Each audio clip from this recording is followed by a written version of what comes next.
Assalamu alaikum students. Today we will study about the case and agreement. Dear students,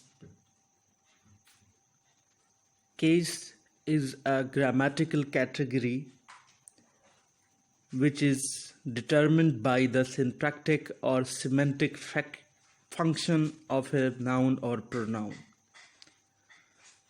So basically, this is a theory which is used for the categorization of nouns and pronouns according to their function in a sentence or clause.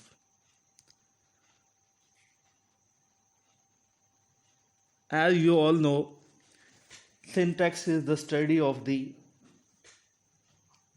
structures and rules of sentences, and it tells us about the different constituents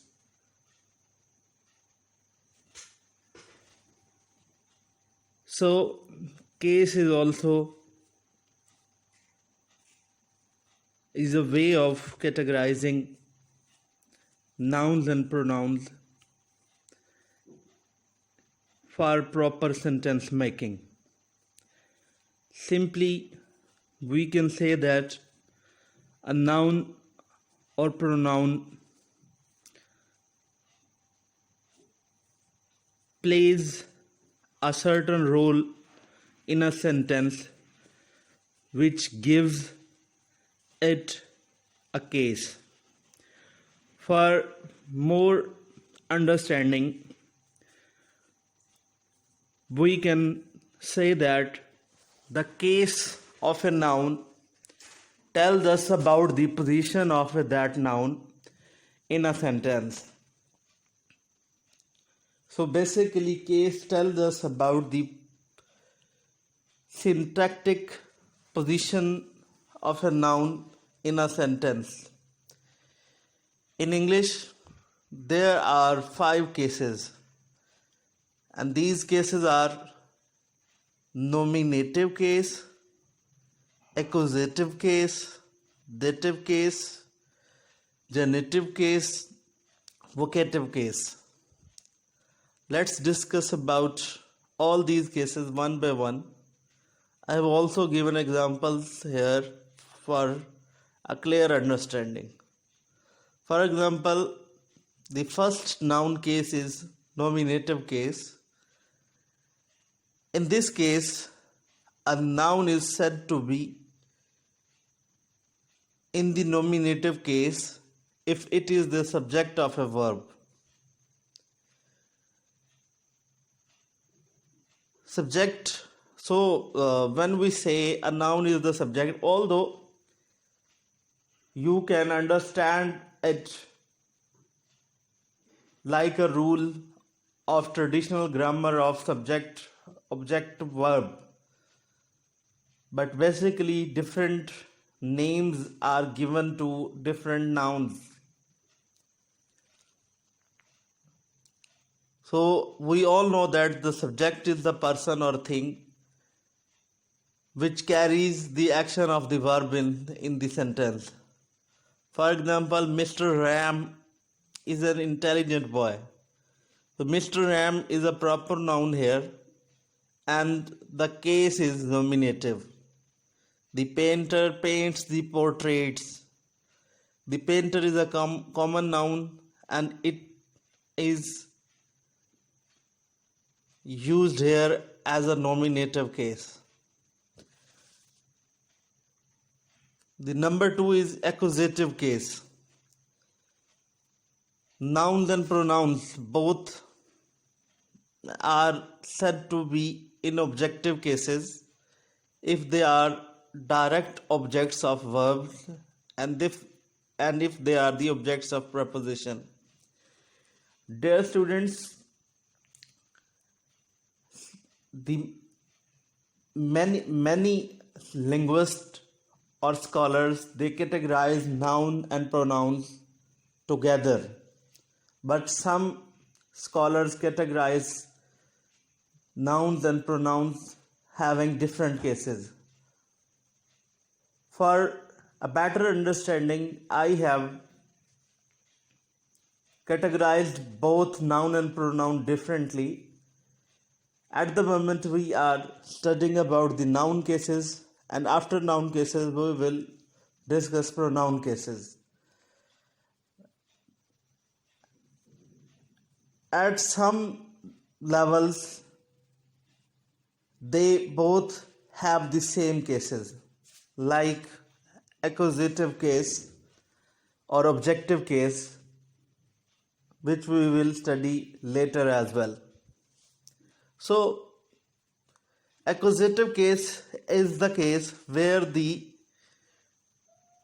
direct objects of verb have the accusative case as they are the objects of the preposition. For example, the book is on the table. So we can notice here that table is in objective case because it is the objective of the preposition on. This is one of my policies.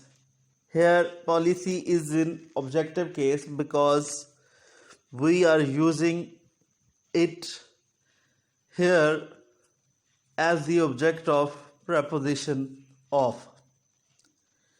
The next one case is dative case. A noun is said to be in dative case if it is the indirect object of the verb. So in previous slide we were talking about the direct object, and now the difference here is the indirect verb. Indirect object. Indirect object of the verb is the noun for whom or for which the action of the verb is carried out. So there must be a preposition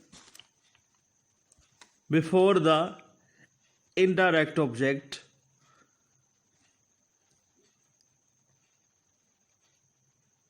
because that case must be the object of that preposition. For example, the teacher gave the students free few exercises. Here we can notice that students is in dative case because it is the indirect object of the verb give. Same is the case with the sentence, second sentence, pay the driver a tip. Here driver is in dative case. The next case is genitive case. A noun is said to be in possessive case if it denotes possession or ownership. Basically, genitive case is used to refer someone or something having the possession of something. And we use this possessive case with a slight morphological change by using a morpheme s at the end of the noun. For example, John's sister has been hospitalized. So John's with the addition of s is in possessive case. This movie's graphics are superb. Here movies is in possessive case. The last noun case is vocative case. The vocative case refers to the words by which we address person or things. Basically, morphologically, we can categorize the vocative case nouns are those words which are used to call or get attention of the persons. For example, Mr. Bill, students are waiting for you in the main hall. Mr. Bill is in vocative case. Brother, a letter for you. Brother here is in vocative case. So these are the example of vocative case. So pronoun, now we will discuss about the pronoun cases, and the pronoun cases have three main categories. Pronoun case is a form of a pronoun that shows the reader how it functions in a sentence. There are three types. These are subjective, objective, and possessive. So number one is subjective case. Some scholars call it nominative case as well, because they considers both nouns and pronouns nominative. Subjective pronouns function as the subject in clauses. The subjective or nominative cases are used when the pronoun is used as the subject of sentence. So this is the same, in this way it works in the same way like we discussed the nominative case of nouns. The nominative form of pronouns are I, you, he, she, it, we, and they. The example is that she was quiet as she entered the museum. In this sentence, the subject or thing being named by the use of a pronoun is she, and this is the subjective or nominative case of pronoun. The next type of pronoun cases is the objective case. Objective pronouns function as the objects in clauses. The object case is used when something is being done to someone. For example, I gave her a book. In this sentence, her is the object receiving the action in the sentence. So it is used as a pronoun in the objective case. For example, Sue likes me. Sam wanted her to leave. Here, me and her are used as objective cases. The third one is the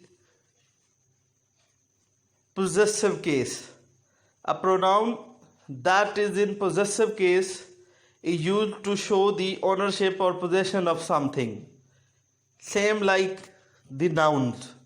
The possessive forms of pronoun are my, mine, our, his, her, their, its, and yours. For example, that's my shirt, that shirt is mine, the house is theirs. So here the pronoun my, mine, and theirs show the possession. So these were the cases of nouns and pronouns. And these are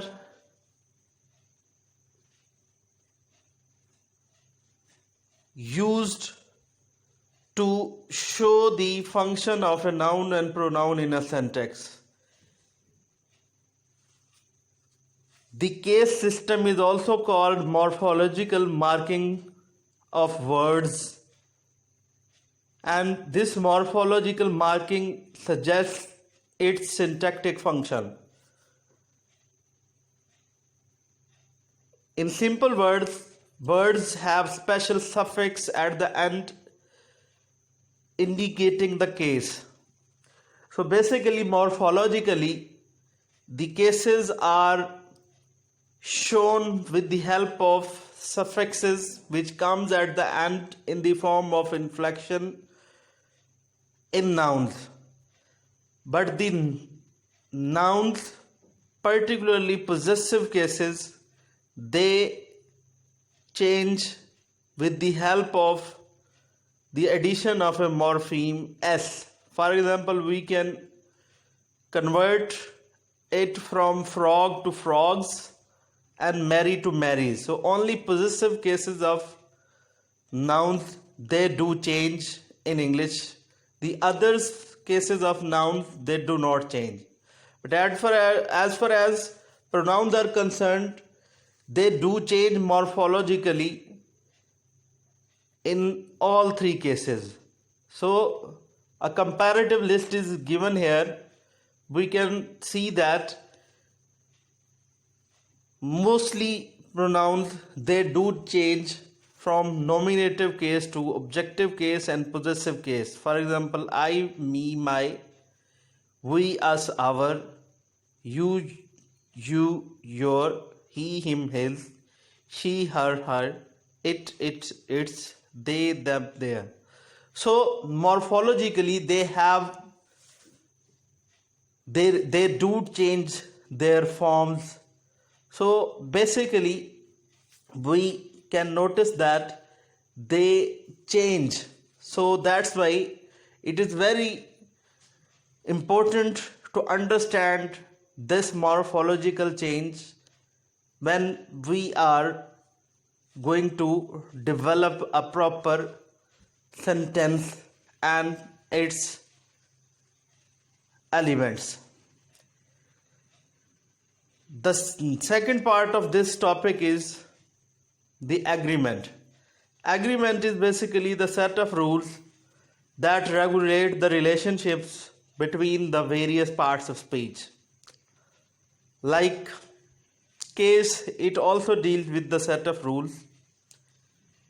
And in many languages, subject and verb agree. They share certain morphological properties based on number, person, and gender. As you all know, syntax is the study of the structure of sentences. The use of verb according to the number of a person in subject is called subject-verb agreement in syntactic understanding of the sentences. So the change of form in the according to the number of a person in the subject noun phrase is called subject verb agreement. So as we study the structure of sentences and we categorize sentences elements into different smaller units like noun phrase, determiner phrase, and so on, to develop or to understand those structures, we have to understand the subject verb agreement. So the basic rule is that singular subjects must have singular verbs. For example, he goes to school. We cannot say he go to school.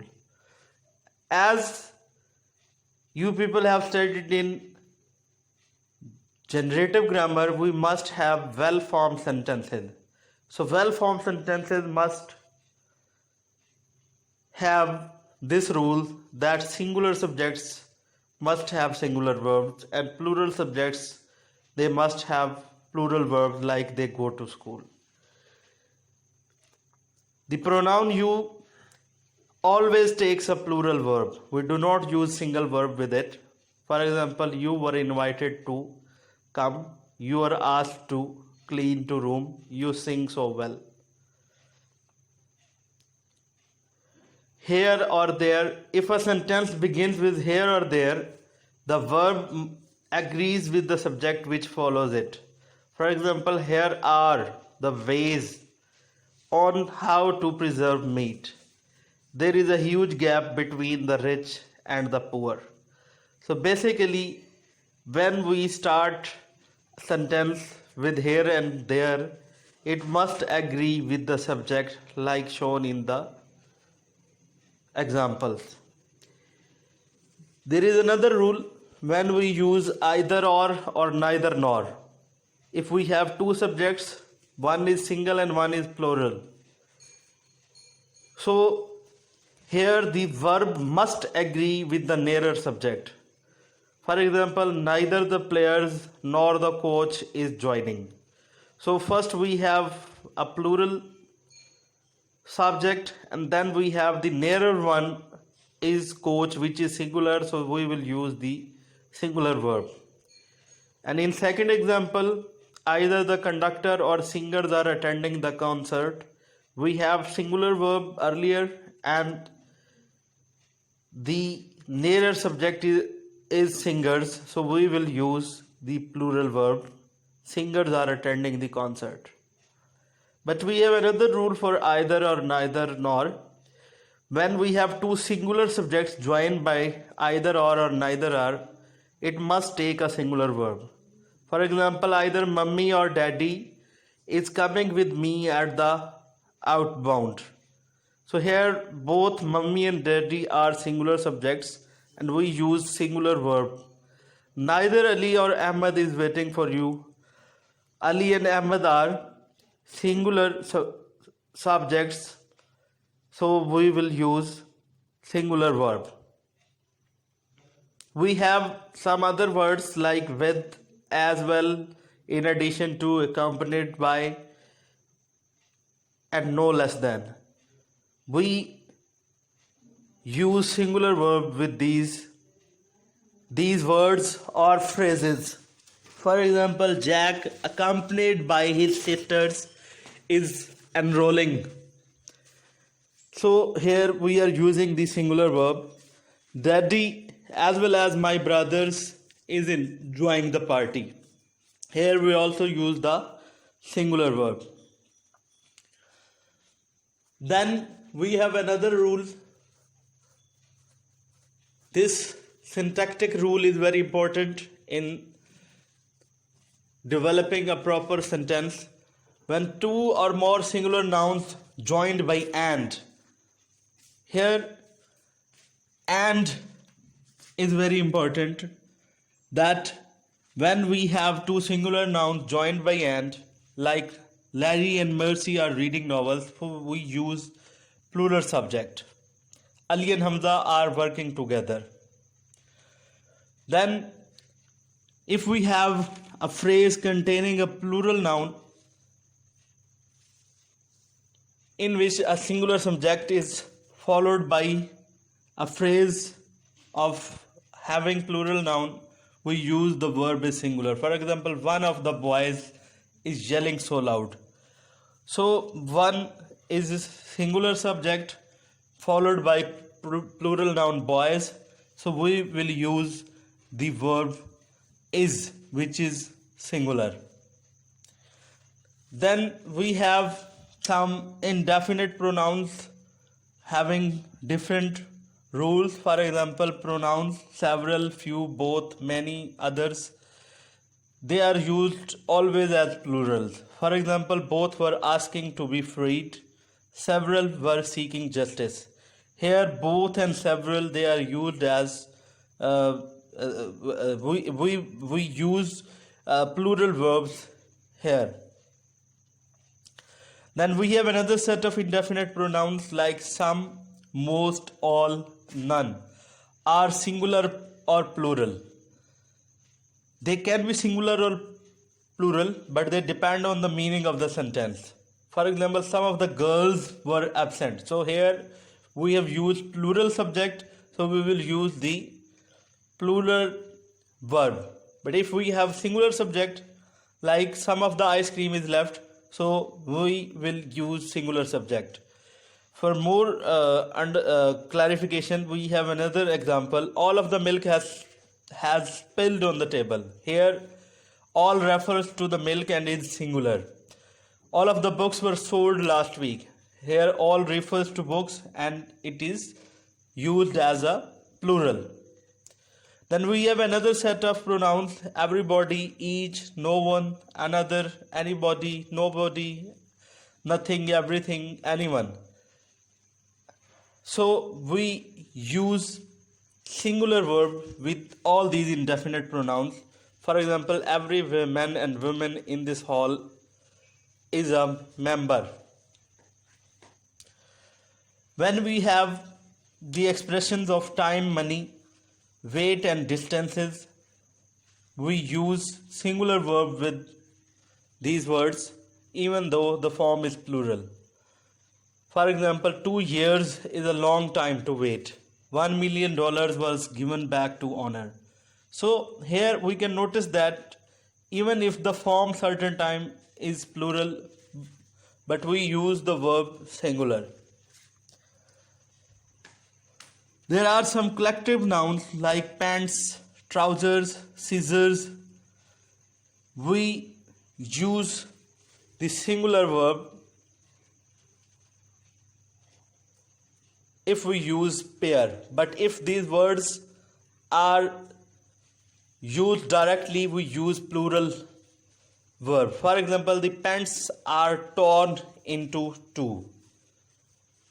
But if we add the word pair, we will use the singular verb. The pair of scissors was placed on the table. Collective nouns can also be singular or plural if the individual members are acting individually or collectively.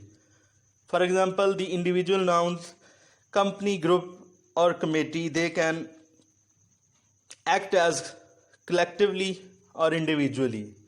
The examples are the committee is against the plan. So here committee is acting collectively, so we will use singular verb. In next example, the committee is acting individually, so we will use the plural verb. We also have some rules for a and the. So when word is preceded by a, it must take a plural verb, and when a word is preceded by the, we use singular verb. For example, a number of students are waiting outside. So here we use plural verb. The number of students outside is not recorded yet. Here we use the singular verb. We have also some rules for the country names. We always use singular verb with the country names, although even they show some sort of plural forms, like Bahamas has beautiful beaches, Philippines is a wondrous place. Adjectives. For adjectives, we use plural verbs. For example, the poor are to be helped, the efficient are what this country needs. Basically, adjectives, they tend to tell about the all of the nouns complete class, like the adjective poor represent the all poors. So that's why we use the plural verb here. Then we have title of works like books, plays and articles. These are regarded singular, even they have plural forms. For example, in dreams begin responsibilities is a story. And Thomas Hardy, the famous novel Great Expectation, is also another example of this, that we use singular verb. Great Expectations is a must read novel. So dear students, we have discussed about the case and agreement. These are the rules which we need to understand when we talk about the sentence structure.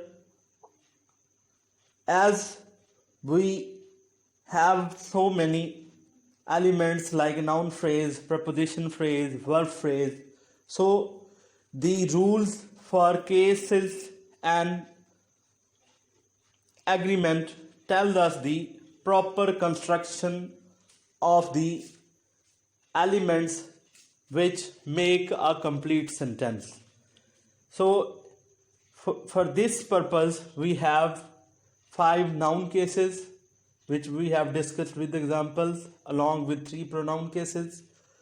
Certain time the scholars or linguists, they consider the noun and pronoun cases same. They consider them having the same categories, but for a better understanding I have discussed nouns and pronouns differently. Then we also discussed that they do change morphologically. The nouns only change in possessive case with the help of the addition of a morpheme, while pronouns, they do change in all 3 cases. We have also discussed agreement, rules of agreement.